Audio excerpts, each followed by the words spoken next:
Between 2021 and 2022, fertilizer prices doubled on the global markets. Governments, analysts, and food agencies reacted and warned of a coming agricultural collapse.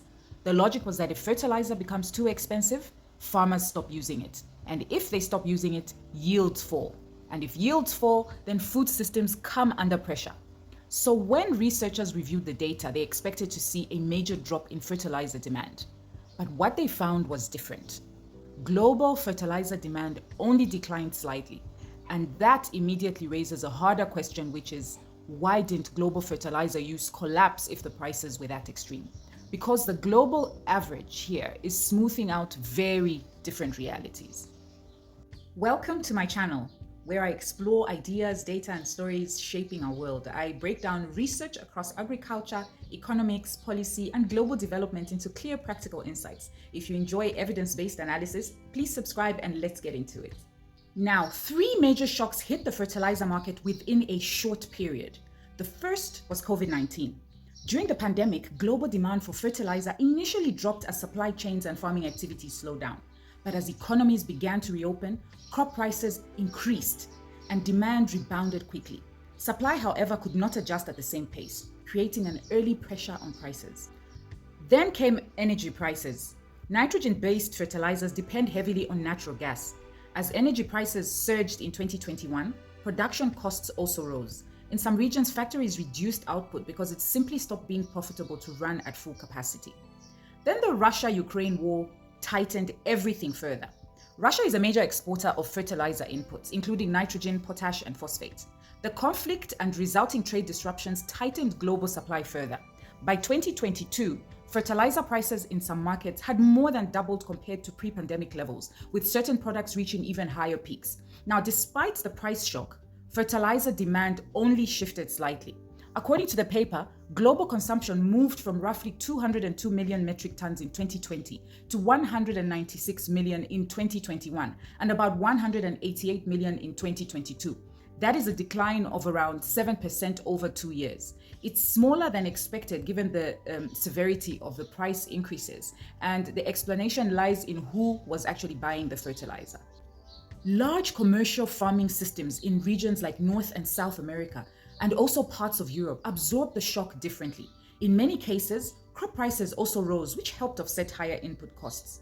Farmers in these systems were able to maintain and adjust use without major reductions. So the global system looked stable, but stability at that level is not the same as uniform experience, and that is where the data starts to mislead.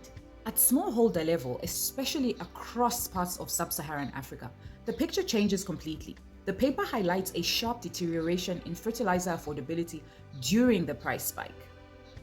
Before the shock, fertilizer use in maize systems often worked within a narrow margin. Farmers only needed modest yield gains for fertilizer to make economic sense, but prices doubled. That margin widened sharply.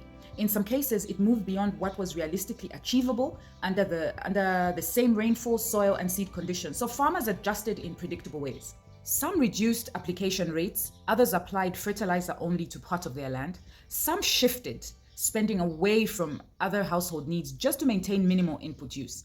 And in tighter situations, households relied on debt or asset sales to keep production going. None of this shows up cleanly in global demand figures because smallholder systems, despite their importance socially and regionally, are not large enough in volume terms to move the global average. So even sharp behavioral changes get diluted when they are aggregated. And the result is a statistical paradox: meaningful stress locally, which is barely visible globally. Now, this is not a fertilizer story. It's a measurement problem. Global averages assume that a change in consumption means the same thing everywhere, but agriculture doesn't work like that. A commercial farmer can respond to price shocks using credit, insurance, hedging, and scale efficiencies. They operate with buffers. Smallholders, on the other hand, don't have those buffers. Their decisions are immediate and constraint-driven. Input prices directly reshape what gets planted, how much gets planted, and whether fertilizer is used at all. When both systems are combined into one global number, you lose that distinction. The total volume is preserved, but the distribution of stress disappears. The paper also raises an additional policy issue. Input subsidy programs in some regions helped reduce the immediate impact of rising prices. But in some cases, It also slowed the transmission of falling prices when markets stabilized. The result is a smoothing effect that protects farmers during the rise, but delays recovery during the decline. But here's the problem with proving any of this. We don't actually have great data on what smallholder farmers did during the crisis, not in real time and definitely not at scale. High-frequency farm-level data on fertilizer use in smallholder systems is still limited. Much of what we know comes from periodic surveys or indirect estimates rather than continuous tracking. That creates a structural imbalance in agriculture understanding. High-income regions have detailed, timely data sets on input use, yields, and pricing responses. Many low-income, smallholder-dominated regions do not. That imbalance affects how global agricultural risk is interpreted and how policy responses are designed. If future research is to improve this, it requires consistent panel data at the farm level across multiple countries, tracking input use, yields, and household outcomes over time, and not just during shocks, but before and after them. Without that, global markets will continue to describe aggregate stability while missing localized stress. The fertilizer crisis of 2021-2022 did not collapse global agricultural output. That is what the global data actually shows. But that is also the limit of what global averages can tell you. At large scale, the system held. At local scale, the experience was very different. Constrained decisions, reduced input use, and tighter household economics. Both are true at the same time, but only one of them shows up in the headline numbers. And that is a gap this story is really about. If you enjoyed this analysis, please subscribe and see you in the next one.